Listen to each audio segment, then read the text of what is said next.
no, she looks guilty as hell. And then I'm looking at it and I'm saying, did you really say that? Mm-hmm.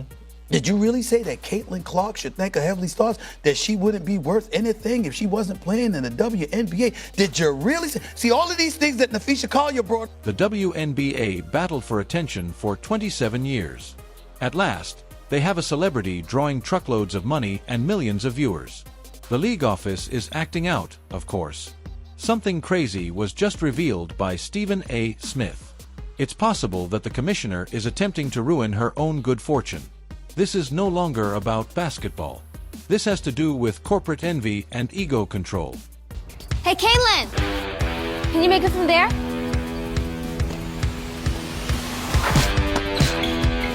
Hey, Caitlin, how about from here? Come on, guys. Yeah, she can't make it from there. No chance. Caitlin, from me, don't let. You got it. I'm not even gonna ask. Hey, Caitlin, from here might be impressive. Am I right? Whatever, Che.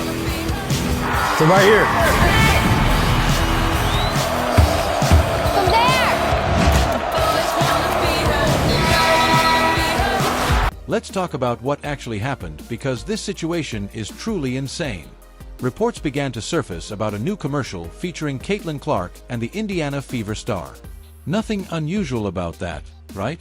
Wrong. Apparently, this advertisement sent WNBA Commissioner Cathy Engelbert and the entire league office into complete meltdown mode. We're talking about closed-door meetings, angry phone calls, and what Stephen A. Smith describes as pure rage from the top. Let me clarify first, because it's proxy season, right? No CEO do you just put the base pay in there. You put their bonus, you put their stock options, you put everything. Caitlin has the ability to make up to $500,000 just in WNBA wages this year. So, of course, they're just looking at a base which is collectively bargained. And actually, it's low because she's the #1 pick. She'll make a little more than that. But she also has millions and millions of dollars of endorsements. She's actually, because she declared to become pro, her endorsements are higher in dollar value. She has a global platform now, not just a U.S. platform. So she's going to do just fine, as will the top players in the league, as every league does. Also, there's comparisons to the men. Those men's leagues are 75 to 120 years old. We're tipping off our 28th season. I would say if you looked at them 28 seasons in, we're further ahead. But I realize we still have a lot of work to do. And it's all about the ecosystem. Now take a moment to consider how outdated this is. Millions of people who might not otherwise watch women's basketball are introduced to your league by your biggest star's enormous national ad. Any capable sports group would typically respond with celebration. Celebrate with a press release, promote it on social media, and ride the wave all the way to the bank. Not the WNBA, though. They seem to react with hatred and rage. Stephen A.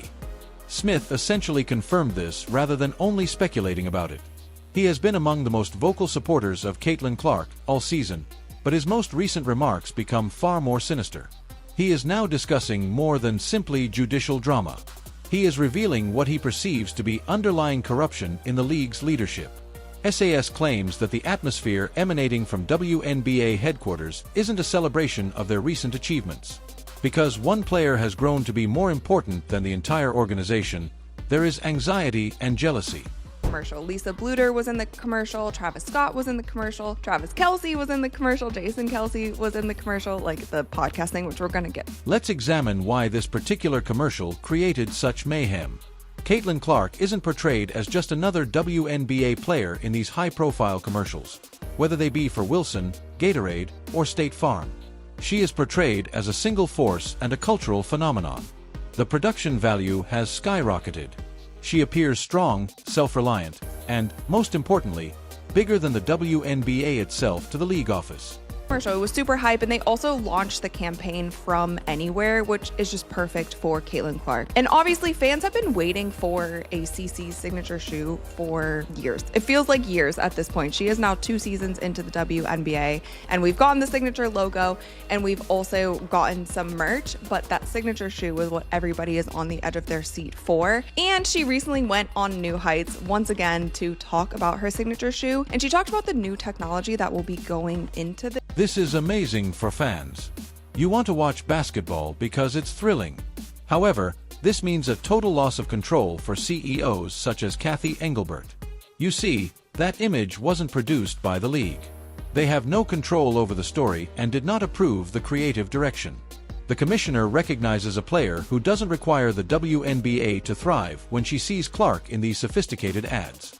Clark has her own kingdom, her own economy, and her own gravitational pull. This complete loss of leverage is the source of the anger that Stephen A. Smith frequently discusses.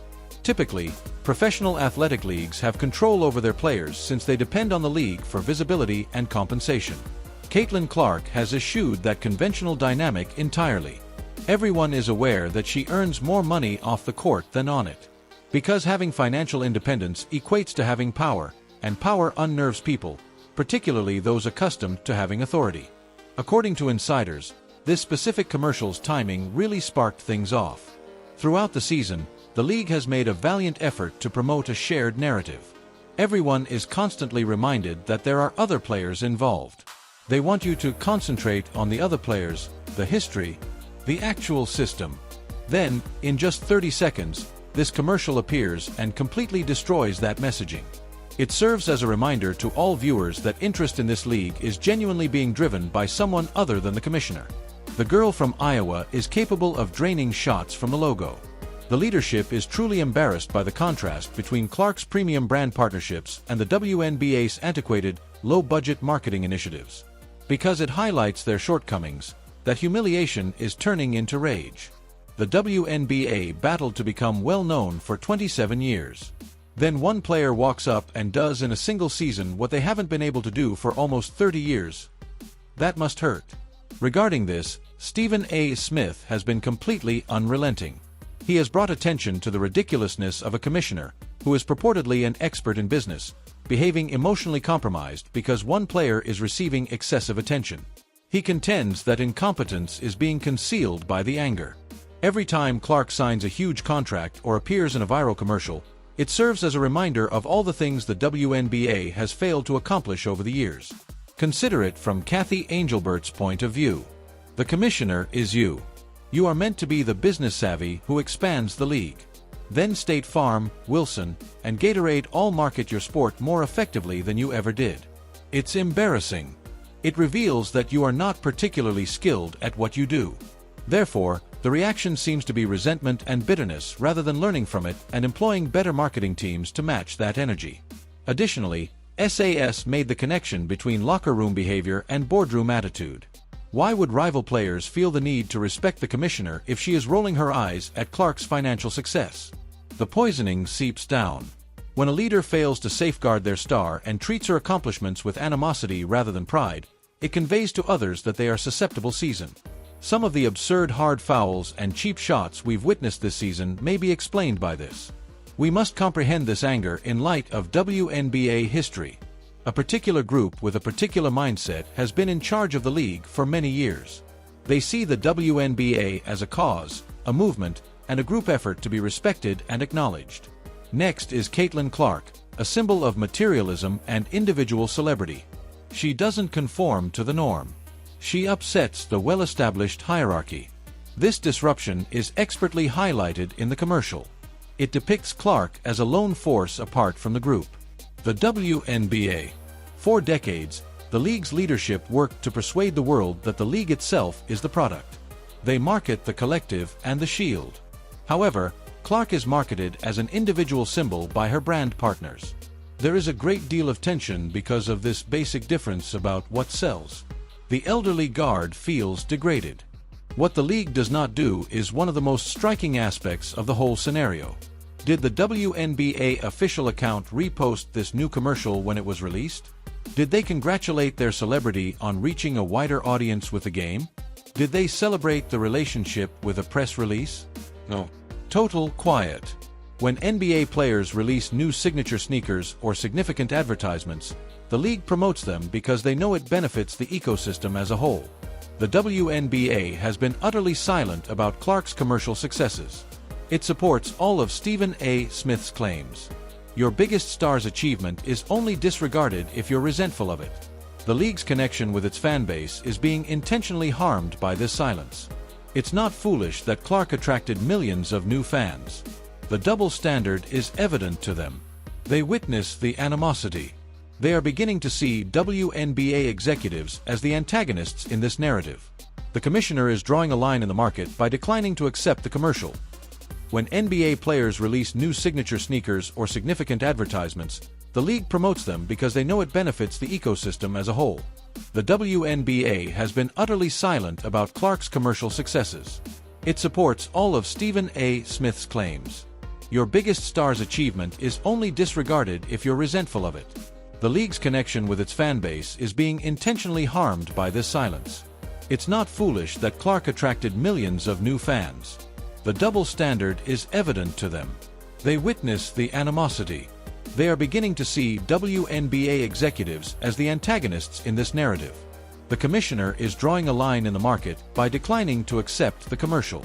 Efficiently eliminates Clark's surroundings of protection. The hard fouls have been witnessed. We've witnessed eye pokes and blindside hits. The league's response to each occurrence has been sluggish and ineffective. SAS contends that this is related. When a player makes them feel inadequate, the leadership does not want to shield them. Perhaps they want to witness Clark's struggle, which is why they are allowing the jungle laws to apply to her. In order to say, see, she's not that special, they want her knocked down a peg. However, each time she gets up to shoot a new commercial, it disproves them once again. Stephen A. Smith just revealed the wrong route they are taking. Point 1. Please hit the like and subscribe buttons if this narrative opened your eyes, as this drama is far from